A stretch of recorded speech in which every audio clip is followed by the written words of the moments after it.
Կիվեստում քննարկվում էր հենց Արցախը Հայաստանին միացնելու տարբերակը, դա էր սեղանի վրա եւ շատ մոտ էինք այդ տարբերակին։ Բայց մենք միակողմանի չէինք հռչակում, որովհետեւ այդ հռչակելը կնշանակեր մեկ բան. բանակցային գործընթացի ձախողում եւ պատերազմ հրահրելու առիթ։ Այս կազուս բելի կոչեցյալ։ Եվ նայեք, եւ մենք այդ բանակցությունները ես չեմ կասկածում, որ արդյունքում մենք կբերեինք մեր ցանկացած տարբերակին։ Ավելի ասենց պարզ ասեմ, մենք կոնցեպտը հետեւյալն էր. անվտանգային համակարգերը ունենալ միասնական, ասենց երկու պետություն, մեկ բանակ ըստ էության, երկու պետություն, մեկ անվտանգային համակարգ։ Եվ բանակցել եւ արդեն ժամանակի մեջ այդ խնդրի լուծումը տալ եւ նման օրինակներ կար, եթե դուք նայեք օրինակ Արևելյան Տիմորի պատմությունը, նայեք Էրիտրեայի պատմությունը, մի բան է պետք. հետեւողական աշխատանք եւ ճիշտ քայլեր։ Հիմա ինչ է արել Նիկոլ Փաշինյանը 18 թվականին։ Խաթարել է բանակցային գործընթացը, միակողմանի հայտարարել է Արցախ Հայաստանը եւ վերջ, եւ ըստ էության ստեղծել է մի վիճակ, որ լեգիտիմության ինչ որ բան էինք հաղորդել Ադրբեջանի ագրեսիայի համար։ Մենք հենց ինչ որ դուք ասում եք, չենք արել հենց դրա պատճառով, որ նման խնդիրներ չունենանք 94 թվին, 7 թվին, 2000, 2008, հենց դա է։ Սա անպատասխանատվության ծայրահեղ ավելի շատ, ասենց ասեմ, տգիտության, հիմարության բաներ, կիրառումներ ուղղակի։ Մեր բանակցային գործընթացի երաշխավորները եղել են Միացյալ Նահանգներ, Ռուսաստան եւ Ֆրանսիա։ Ֆրանսիայի դեմս Ֆրանսիա Եվրոմիություն։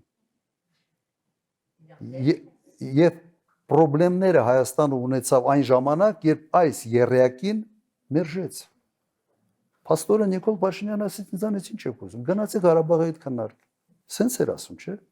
Գնացեք Ղարաբաղի հետ քննարկեք։ Ինչա մեր խելքը չէր կտրում էր։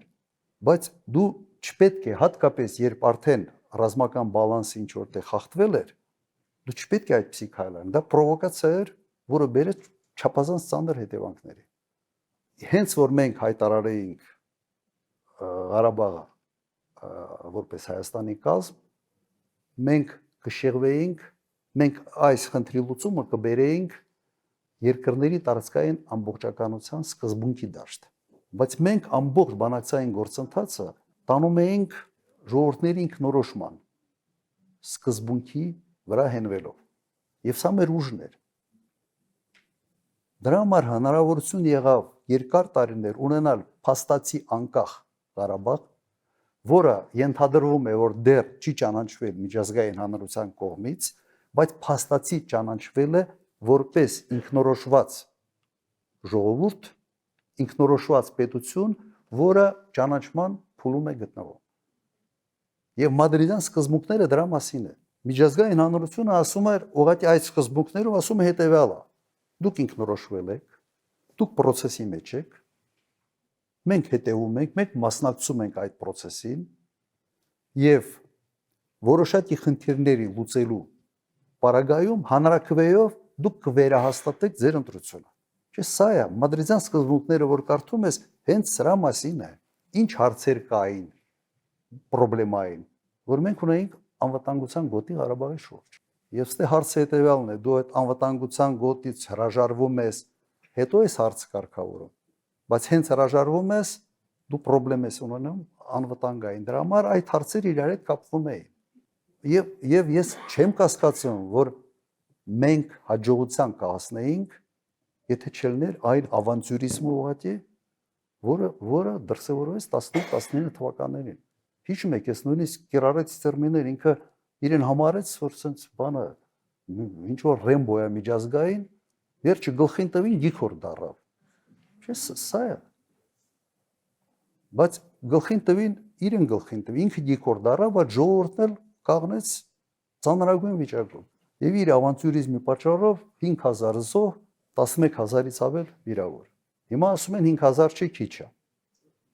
Հրապարակեք։ հրապարակեք թվերը, որ մենք ճշգրիտ այն թիվը օգտագործենք, որը կլինի այդ հրապարակման մեջ, անուն, ազգանուն, ով է զոհվածը, որ գյուղից է, որ քաղաքից է,